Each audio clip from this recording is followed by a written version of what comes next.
Shalom Aleichem, welcome to Assyrian Dishes. I'm Julian and today I will be making apricot and jam biscuits. So let's start baking.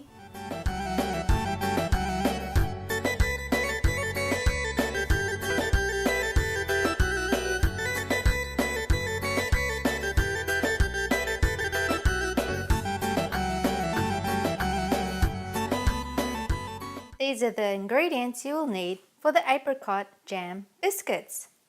For the dough ingredients, you will need 1.5 cups of all-purpose flour, half a cup of sugar, 1 egg, 1 teaspoon of baking powder, half a teaspoon of salt, 1 teaspoon of vanilla essence, and half a teaspoon of almond extract, and half a cup of butter or 1 stick of butter.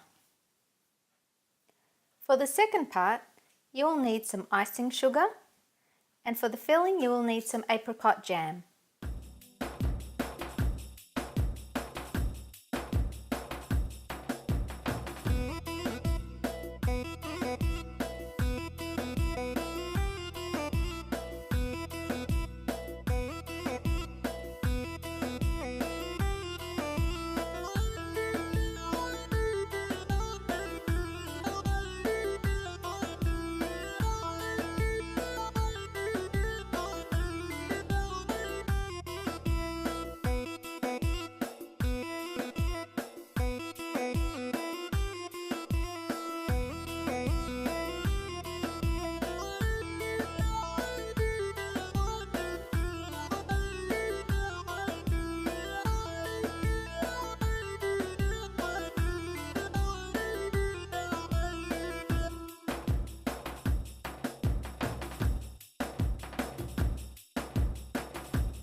And this is how your apricot jam biscuits should look like. Serve it with some chai and enjoy. Remember to subscribe to my channel, like, comment and share this recipe with your friends. Don't forget to visit my website at assyriandishes.com for more recipes. Happy cooking everyone!